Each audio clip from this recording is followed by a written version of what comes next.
અને ગયા હતા આપણે જેકભાઈના ગામમાં ભાઈ. જેકભાઈનું ગામ છે ડિયાલ. ચાલુ વરસાદે મહાદેવના દર્શન કરી લીધા છે મસ્ત ભાઈ. રત્નેશ્વરથી વહીનું છે ગોપનાથ નીકળ્યું. અહીંથી ગુફા છે મિત્રો. આ ભોયરાની અંદર મહાદેવનું સ્થાનક છે. ઉગી ગયા છે મસ્ત રત્નેશ્વરનું. મિત્ર જો હારે છે એના ઘરેથી ઉપાડ લીધા છે.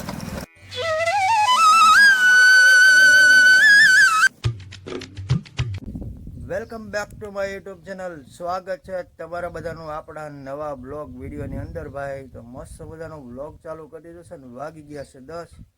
અને ભાઈ શ્રાવણ મહિનાના સોમવારની ઢેર સારી શુભકામના. આજે છે ભાઈ શ્રાવણ મહિનાનો સોમવાર પહેલો.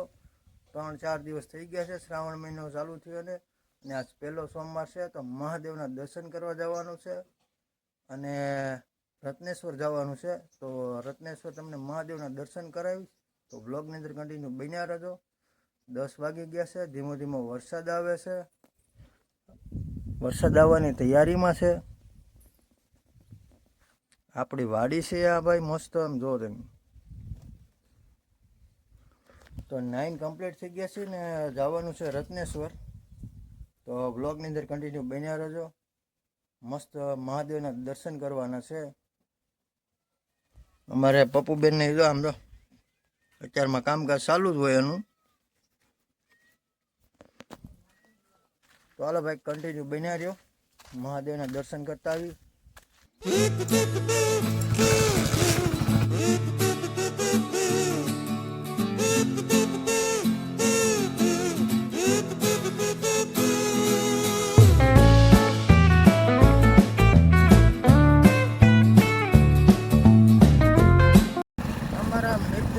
લઈ લીધા છે એમના ઘરેથી અને હવે તો ખોખું આવી ગયા છે. રત્નેશ્વર જવા માટે છે ને ભાઈ આપણે ડિયાલે આવવું પડે. તો ત્યાં જઈને તમને જણાવું. તો પહેલાં તો દર્શન કરી લઈ. અહીં થોડુંક ગામમાંથી આબુ થાય હજી. અમારા મિત્રો જો હારે છે એના ઘરેથી ઉપાડ લીધા છે અને મેં ફોન કર્યો મેં કીધું હાલો દર્શન કરતા આવીએ આપણે. રત્નેશ્વર જવાનો પેડો છે આ. થોડોક ભાઈ કાચો આવ્યો છે અને થોડોક બનાવેલો હોય છે.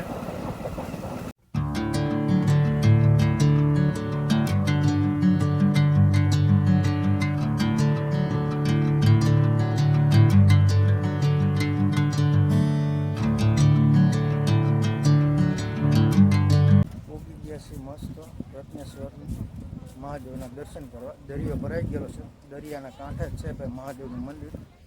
આમ જો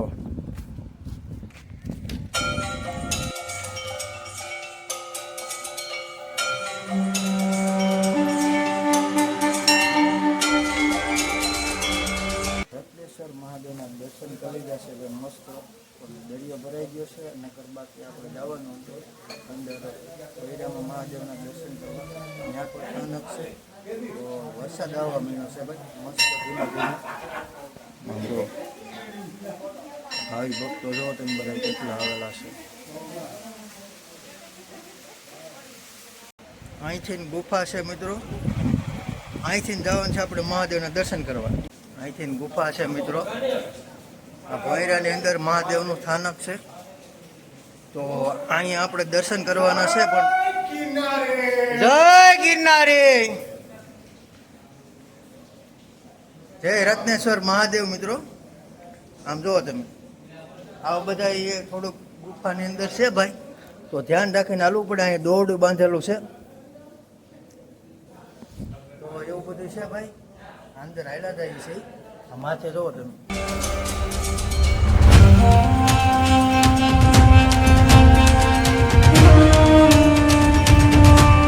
મહાદેવના દર્શન કરી લીધા છે ભાઈ.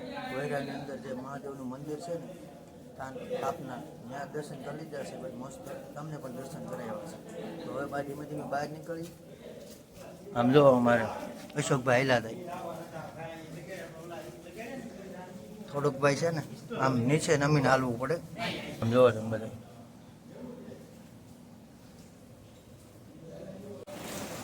અશોકભાઈ દેખાતા નહીં. હવે દેખાણા તો. જય ગિરનારી, જય રત્નેશ્વર મહાદેવ. આમ જો તમે વરસાદ ચાલુ છે અને ભાઈ વરસાદ ચાલુ વરસાદે દર્શન કર્યા છે મહાદેવના. ચાલુ વરસાદે મહાદેવના દર્શન કરી લીધા છે મસ્ત ભાઈ. અને ધીમું ધીમું ભાઈ દરિયો ભરાય છે. જો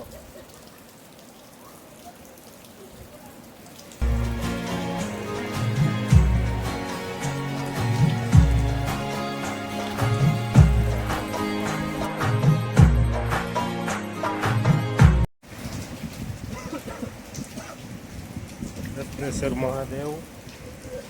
ભાઈ રત્નેશ્વર મહાદેવના દર્શન કરી લીધા છે.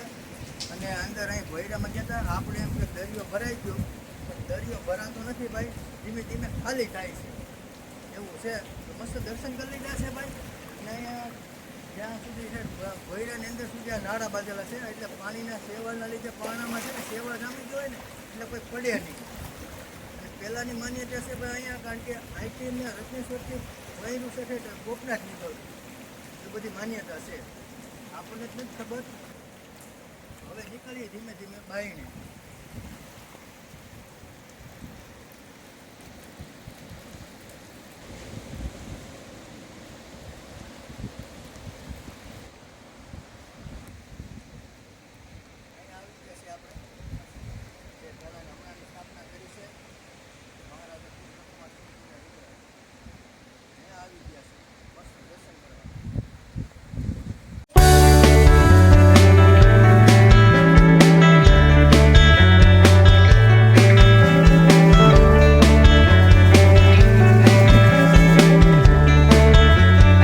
હાલો તો રત્નેશ્વર મહાદેવના દર્શન કરીને હવે નીકળી ગયા છીએ ઘરે જવા.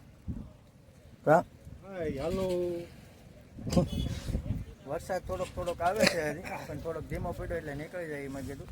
કારણ કે પછી ભાઈ વરસાદ આવે તો પછી પાછું અહીં ગાડી નીકળે નહીં એવું થાય. તો હાલો ભાઈ નીકળીએ હવે ઘરે. રત્નેશ્વરથી વહી આવ્યા છીએ ઘરે ભાઈ, અને થોડોક ટાઈમ થઈ ગયો છે એવું છે. તો રત્નેશ્વર જવા માટે તમારે પહેલાં દિયાલે જવું પડે, કારણ કે મારા ગામમાંથી તો ઓલમોસ્ટ લગભગ 8 થી 9 10 જેવું થાય છે, 10 કિલોમીટર જેવું. એટલું બધું નહીં થતું હોય, પણ એટલું અંતર છે એવું છે. તો તમારે આવવું હોય તો લોકેશન નાખી દીધું છે દિયાલનું. દિયાલ ગામમાં આવીને ગમે એને પૂછી લેવાનું રત્નેશ્વર મહાદેવના દર્શન કરવા જવું એટલે તમને રસ્તો બતાવી દે. અને ગયા હતા આપણે જેકભાઈના ગામમાં ભાઈ, જેકભાઈનું ગામ છે દિયાલ. કંઈક કોમેન્ટ કરી દેજો. તમારા ગામની અંદર અમે ગયા હતા રત્નેશ્વર મહાદેવના દર્શન કરવા માટે. તો દર્શન કરીને વહી આવ્યા છીએ. અને અમારા નાના નાના ફેન અમારા દીદુબેન છે, હાર્દિકભાઈ છે, એ આજ ભણવા ગયા. હા સોમવાર છે ને પાછો, એટલે બપોરે વહી આવ્યા હોય. તો જી ભણવા બેટા જી કેટલા એકડા આવડે? 5. તો વાંધો નહીં હાલો. મસ્ત તડકો નીકળ્યો છે ભાઈ. તો ખાસ આ બ્લોગ તમને કેવો લાગ્યો ખાસ કોમેન્ટ કરી દેજો. હવે મળીશું નવા બ્લોગમાં નવા કન્ટેન્ટ સાથે.